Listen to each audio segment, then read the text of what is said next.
guys, once again, welcome back muli sa ating channel. Ito po inyong host na si Chloe TV. Abay, meron na naman tayong panibagong reaction video update dito sa ating Micres. Alright? Pero bago ang lahat guys, syempre gusto ko lang kamustahin yung mga solid Micres supporters natin. Kamusta po yung kalagayan nyo dyan? Kamusta yung mga kababayan natin na nandito sa Pilipinas? Sana'y nasa maayos na kalagayan po kayong lahat. At syempre yung mga OFW natin na walang ibang libangan, kundi manood sa Kalingap serye, ay sa ngayon, pansamantala pa pong pinatigil, pinahinto yung mga love team. Pero aasahan natin guys na 100% ang kakikiligan every time na magbabalik na yung mga love team natin. Especially itong Micres natin. So yun na nga po guys, dito sa ating reaction video, dito po ay atin pong nalaman na sasali pala si Krista sa tawag ng tanghalan. So napakagandang balita po guys, napakagaling naman talaga ni Krista, no? Nung nakaraang linggo lang po ay sumali din po si Krista doon sa isang singing contest na ginanap po sa SM. At dito naman po sa ating reaction video ay balita-balita nga rin po na sasalang daw si Krista sa tawag ng tanghalan. So ngayon pa lang guys ay siyempre isang malaking congratulations na agad dito sa ating Krista. Kung kayo ang tatanungin guys, papayag ba kayo na nasasali na itong si Krista J natin sa tawag ng tanghalan? So i-comment nyo po dyan sa ating comment section yung thoughts nyo or yung masasabi nyo kung karapat-dapat na ba talaga si Krista na sasali sa tawag ng tanghalan. Or kung hindi pa man, ano yung maging suggestion nyo? Ayan, i-comment nyo po dyan sa comment section natin. Pero bago tayo magpatuloy doon, baka bago pa lang po kayo dito sa ating munting channel, please don't forget to subscribe, paki-like and share na rin para mas i-recommend pa tayo ni YouTube. At higit sa lahat guys, palagi nating suportahan ang ating ama ng Kalingap na si Kuya Bal Santos Matubang, Ate The Vlog in Kalingap Rob. Suportahan po natin ating Keyboys, Kalingap Partners, mga charity vloggers sa Pilipinas na tumutulong sa ating mga kababayang mahihirap. Huwag nating kalimutan.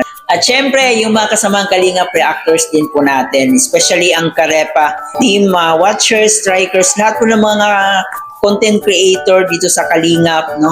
Suportahan po natin silang lahat. So ngayon guys, atin munang panoorin itong pahayag sa magulang ni Krista Jane kung papayag ba sila na sasali itong si Krista sa tawag ng tanghalan. Panoorin na natin to guys at saka tayo magbigay ng ating opinion pagkatapos nito. Nakakalain ni Mama, papasok ko sa promising. Ilan ba kayo? Ilan ba kayo ng ano? Gawin po kami. 41? Pangilan ka? Pang 32 po hanggang kanina. Pang 32. Dami dito pero sa award award sila eh. Kaya pag maano, pag halimbawa pasanay ka na sa mga kanta, ano ka namin i-audition ka namin sa tawag ng tanghalan. Kasi may kilala kami doon sa tawag ng tanghalan eh. Kaya kung baga sa ano, ayoko nga! May kakilala nga kami dun sa tawag ng Si Sagap. tanghalan ay. Hindi pero kung gusto niya Kung gusto niyo, sumali siya. Kaya sabi nga niya ano, di ba? Kung halimbawa, ano kasi meron sa mga sinasabi sa mga kids, ano nga yun? The Voice Kids. Ay siya naman sa mga sabi ni Madam, sabi ni Chris na parang sabi ni Chris na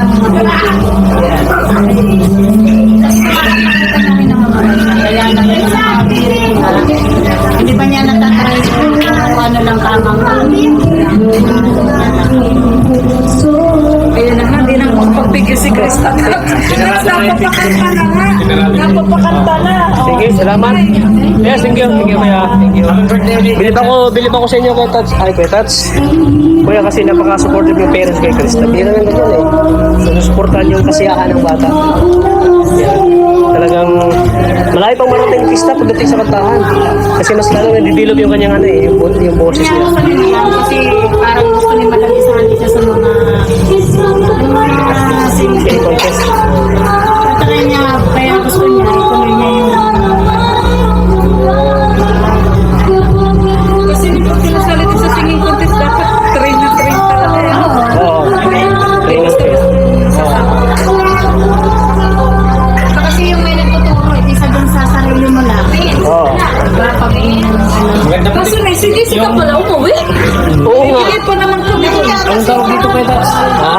sabi niya pati nung kasama ni Madam, ano pati sila, kagandahan sa kanila, may lisensi sila para mag-perform sila sa ibang bansa. Yun.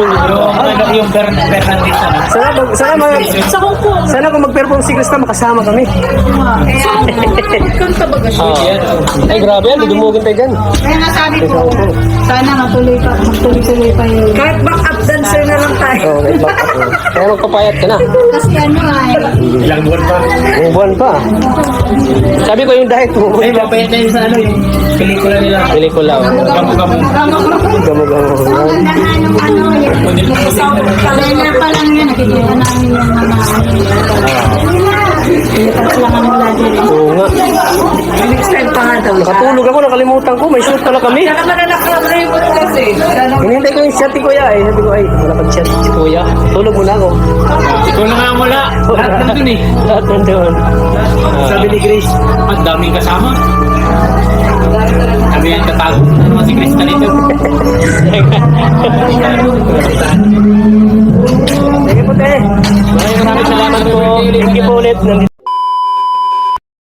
Sige na po guys, na napanood po natin yung video clip mula po ito kay Kalingap Tata kung saan nga po ay na-interview niya yung magulang ni Krista. So dito po napag-alaman po natin ay na-interview na pala yung mga magulang ni Krista about doon sa kanta-kanta ni Krista. At isa sa maganda dito ay napaka-supportive po ng mga magulang ni Krista pagdating po sa pagsali ni Krista sa mga singing contest. So isa talaga sa nagpapalakas loob sa atin na makikita natin na palaging nakasuporta yung magulang natin. So napaka-blessed ni Krista na nandyan palagi yung magulang niya. So yun na po guys, nasabi dito ni Kalingap Tata na gusto niyang ipasali si Krista sa tawag ng tanghalan. Naging positive naman po yung feedback sa magulang ni Krista, no? Parang gusto rin nila na isalang si Krista sa tawag ng tanghalan. At maging siguro si Krista ay gusto rin niyang sasali sa tawag ng tanghalan. No? Kasi sobrang nakaka-proud din bilang isang Kalingap Angels na makita natin yung isa sa K-Angels natin na kakanta sa tawag ng tanghalan. Diba? Additional exposure na rin po yun para mas lalong sisikat itong si Krista.